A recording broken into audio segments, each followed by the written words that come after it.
Frank Sheeran. Am I saying that right? Yeah, you said it right. Under the contract, management can only fire a driver on very specific charges. So, you ever show up late?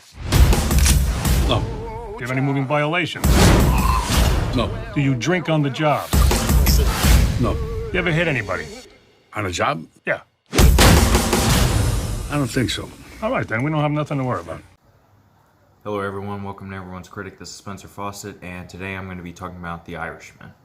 The Irishman is based on the book called I Heard You Paint Houses, and it's about a man on his deathbed who recounts his former life as a hitman for the mafia and his relationship with famous Teamsters leader Jimmy Hoffa and his possible involvement in his murder or disappearance. So let's take a look. But now I'm a man.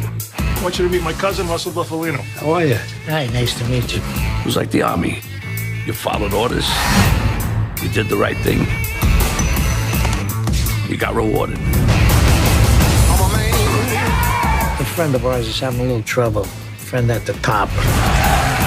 Back then, there was nobody in this country who didn't know who Jimmy Hoffa was. Get the gun out of his hand! You always charge a guy with a gun. With a knife, you run away. So you charge with a gun, with a knife, you run. I'm a man. Hiya, Frank. Would you like to be a part of history? Yes, I would. Big business and the government are working together, trying to pull us apart. Something's got to be done. What else you say? Now's not the time to not say. I'm a natural born lover. We're going to war with these people. I'm a man. War. Things have gotten out of hand with our friend. You gotta sit down, everybody says so. No, I'm not sitting down. I can't do it. It's what it is. What it is. I know things they don't know I know.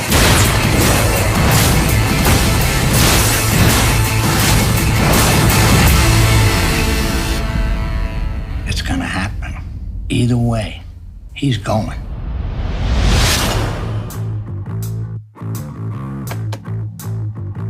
You know, I don't care whether you did it or not. That makes no difference to me. Yeah, I know. I'm here to defend you, right? Right.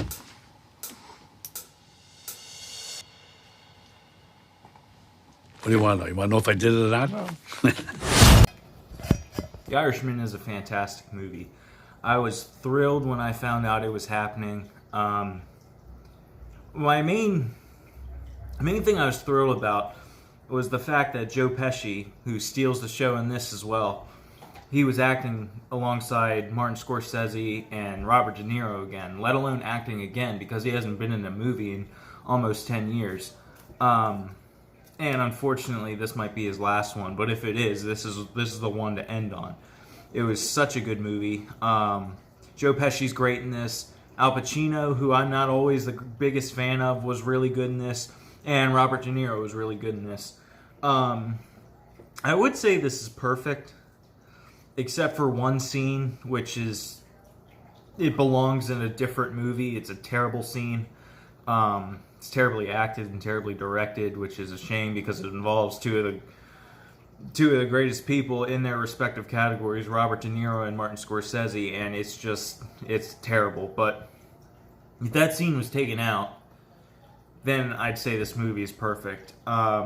The length is very long, and I was kind of scared, not scared, but nervous going into it with how long it was, because I saw it in the movie theater. But at the same time, it felt like 2 hours, 15 minutes went by. It didn't feel like 3.5 hours long. And I feel like if this movie were an hour and a half shorter, it wouldn't have made the same impact. I feel like a lot of scenes needed to be in there.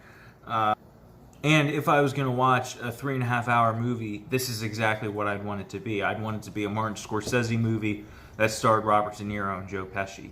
Because those three guys got me into movies in the first place with Goodfellas, and this is the first movie since I've been alive that kind of matches that. It's like the closest thing to Goodfellas I've ever gotten since I've been alive, because it's the three of those guys. They're doing what they do best.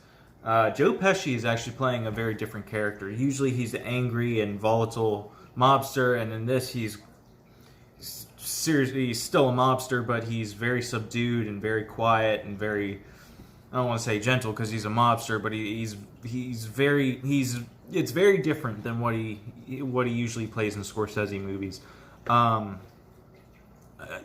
This movie's great. I think it's fantastic. The three actors are great in it. The directing is great. The screenplay is great. It's very entertaining. I was never bored in it. And it didn't feel like 3.5 hours long. I've seen it a couple times, which is surprising, but it's on Netflix. And if you haven't seen it yet, you should definitely see it. Overall, I give this movie a 9.7. It's very good. Definitely check it out. Thank you guys. Make sure to like, comment, subscribe, and I'll see you guys later.